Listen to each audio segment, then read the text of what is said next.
आशीष त्रिपाठी आपके साथ और जबलपुर से सामने एक और बड़ा मामला। दरअसल बरगी बांध में क्रूज हादसे की घटना जो अभी पीड़ितों को पूरी तरह से झकझोर कर रखे हुए और पीड़ित अभी इससे उबर भी ना पाए थे कि एक और बड़ा झटका। घायल महिला से निजी अस्पताल ने पैसे वसूले। घायल महिला को निजी अस्पताल ने बिल थमा दिया और कलेक्टर के निर्देश पर सीएमएचओ ने कड़ी कार्रवाई की। बरगी बांध क्रूज हादसे में घायल महिला से शुल्क वसूला गया। नोबेल अस्पताल का लाइसेंस अब 1 महीने के लिए निलंबित कर दिया गया है। नोबेल अस्पताल में नए मरीजों की भर्ती अब बंद। 7 दिन में जवाब मांगा गया है। महिला से 4,700 रुपए वसूले गए थे और महिला से प्राथमिक उपचार के बाद ये 4,700 रुपए लिए गए थे।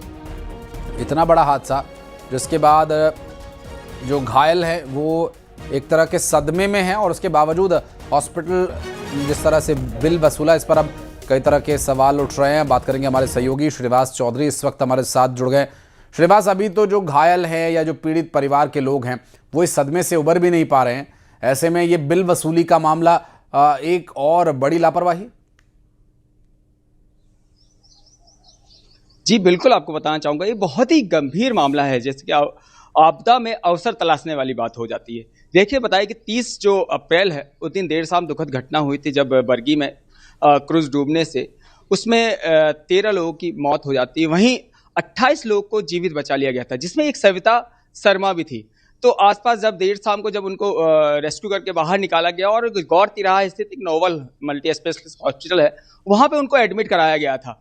लेकिन वहां पे देखा गया कि जब एडमिट करने के बाद उनके परिजनों से पैसों की मांग की गई, जबकि शासन द्वारा सख्त आदेश है जब इस प्रकार के आपदा के अवसर होते हैं तो उस समय पैसा किसी भी हॉस्पिटल को नहीं लेना है। लेकिन उनके द्वारा 4700 रुपये जबरन लिया गया। जब ये मामला प्रकाश में आया तो इसके बाद कलेक्टर ने इस पे कार्रवाई करते हुए एक माह के लिए हॉस्पिटल का लाइसेंस को निलंबित कर दिया। इसके साथ ही साथ उन्होंने ये आदेश दिया कि इस दौरान नए मरीजों की भर्ती नहीं की जाएगी। इसके साथ ही साथ इनका ये भी कहना है कि जो अभी भर्ती मरीज हैं उनको जल्द से जल्द उपचार कर उनको डिस्चार्ज किया जाए और साथ ही साथ इसको जवाब भी मांगा है।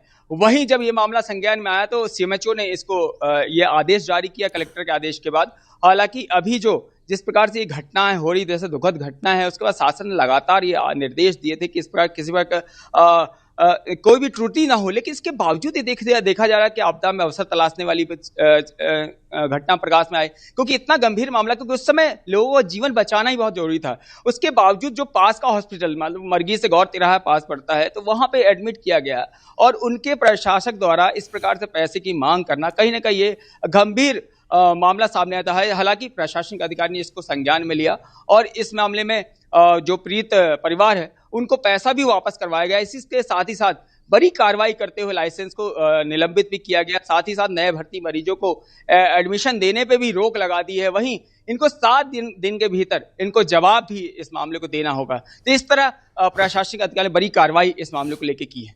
जी, लेकिन श्रीनिवास ये भी बताइएगा कि जवाब वो देंगे, लेकिन उसका सवाल क्या है? क्या प्राइवेट हॉस्पिटल्स वेलफेयर करने के लिए तो नहीं चलाए जाते हैं? अब वहां पर कोई भी आए, वो भले ही किसी भी दुर्घटना में घायल या पीड़ित हो, अगर प्रैक्टिकली देखा जाए तो वहां पर जो भी वो सेवाएं दे रहा है वो तो उसी के पैसे ले रहा है। क्या कोई निर्देश दिए गए थे इस संबंध में कि प्राइवेट हॉस्पिटल या कोई भी हॉस्पिटल बिल वसूलेंगे नहीं या सरकार उनके पैसे देगी? इस बारे में भी कोई चर्चा हुई थी?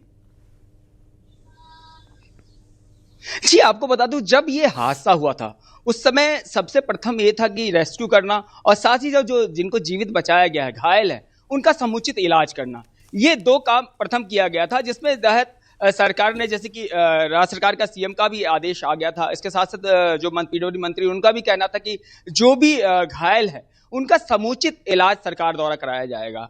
लेकिन उसके बावजूद इस प्रकार का पैसे लेना, क्योंकि देखिए प्राइवेट हॉस्पिटल है तो कहीं ना कहीं जब मरीज भर्ती होते हैं तो पहले पैसे जमा करवा ली जाती है।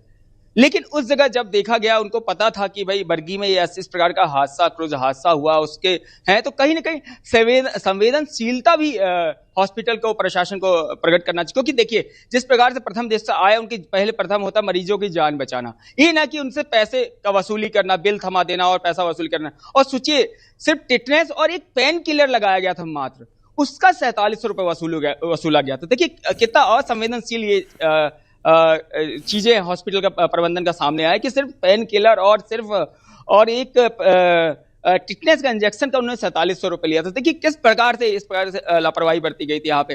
हालांकि हो सकता है ये चीज की जब ये घटना हुई इसके बाद में जो राज्य सरकार द्वारा ये आदेश जारी किया गया, लेकिन एक कहीं ना कहीं हॉस्पिटल प्रबंधन को संवेदनशीलता पालन करना चाहिए, क्योंकि ये शुरू से ही सख्त जो है शासन का ये नियम है कि जब इस प्रकार का आपदा होता है उस वक्त किसी भी शासकीय और अशासकीय हॉस्पिटल है जो है वहां पे देखिए इस श्रीनिवास, प्रकार की इसके घटनाओं संबंध में कोई सरकारी आदेश जारी हो, उस पर कार्रवाई ना हो तो एक अलग विषय है, लेकिन जो हॉस्पिटल ने किया, प्राइवेट हॉस्पिटल यही करते हैं, वो एक टिटनेस के इंजेक्शन के 10,000 भी ले सकते हैं, 4,700 रुपए तो बहुत, ऐसे बहुत सारे मामले जबलपुर में भी, मध्य प्रदेश में भी और देश भर में भी अलग अलग जगह से श्रीनिवास सामने आते रहे हैं।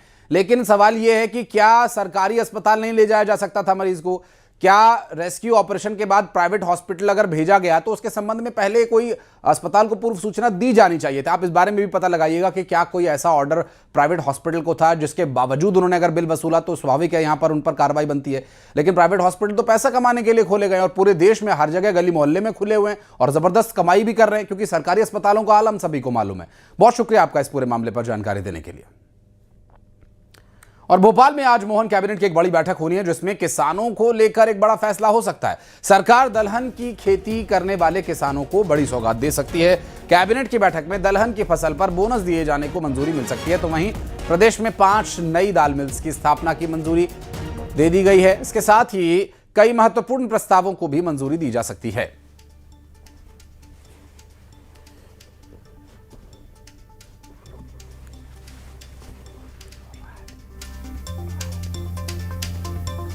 और जबलपुर के